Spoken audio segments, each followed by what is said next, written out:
Armenia سے آزاد کروائے گئے شہر میں 28 سال بعد اذان گونج اٹھی۔ آذربائیجان کے صدر الہام علیوف کا کہنا ہے کہ آذربائیجان نے قراباغ کے دوسرے اہم شہر شوشا کو ارمینیا سے آزاد کروا لیا ہے۔ الہام علیوف نے قوم سے خطاب میں کہا کہ آج آذربائیجان کی تاریخ کا یادگار دن ہے، ہم نے شوشا واپس لے لیا ہے۔ شوشا کی آزادی کے اعلان کے بعد باکو میں سڑکوں پر شہریوں نے جشن منایا۔ ترک صدر رجب طیب اردوان نے قراباغ کے اہم شہر شوشا آزاد کروانے پر آذربائیجان کو مبارکباد دی۔ ترک صدر نے کہا کہ شوشا میں کامیابی پر آذربائیجان کی عوام کو مبارکباد دیتا ہوں۔ پاکستان میں آذربائیجان کے سفیر علی زادہ نے اس حوالے سے سماجی رابطے کی ویب سائٹ ٹویٹر پر ٹویٹ کرتے ہوئے کہا 28 سال کے بعد شوشا مسجد کے مینار سے آذربائیجان کے سپاہی نے اذان دی۔ اسلامی اقدار آذربائیجان کے ذریعے ارمینیائی قبضے سے آزاد ہونے والے علاقوں میں بحال کر دیے گئے ہیں۔ واضح رہے کہ آذربائیجان کے متنازع علاقے ناگورنو قراباغ میں جنگ ختم کرنے کا معاہدہ طے پا چکا ہے۔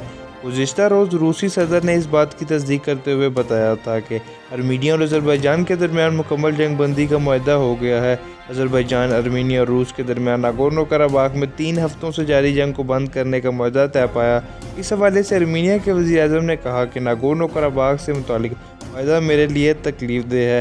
اس معاہدے کے بعد ارمینیا کے عوام نے مشتعل ہو کر وزیر اعظم آفس پر دھاوا بولا اور وزیر اعظم سے استعفے کا مطالبہ کر دیا، جبکہ آذربائیجان میں معاہدہ طے پانے کے بعد فتح کا جشن منایا جا رہا ہے۔ جشن کے دوران آذربائیجان کی عوام نے ترکی اور پاکستان کے پرچم بھی لہرائے۔ واضح رہے کہ 90 کی دہائی میں ارمینیا نے آذربائیجان کے علاقے ناگورنو قراباغ پر قبضہ کر لیا تھا۔ اس علاقے پر کنٹرول کے لیے کئی جنگیں ہوئیں، تاہم اب تقریباً 3 دہائیوں کی جدوجہد کے بعد آذربائیجان اپنے مقبوضہ علاقے کو آزاد کروانے میں کامیاب ہو گیا ہے۔ امید ہے آپ کو ویڈیو پسند آئی ہوگی، ویڈیو کو لائک ضرور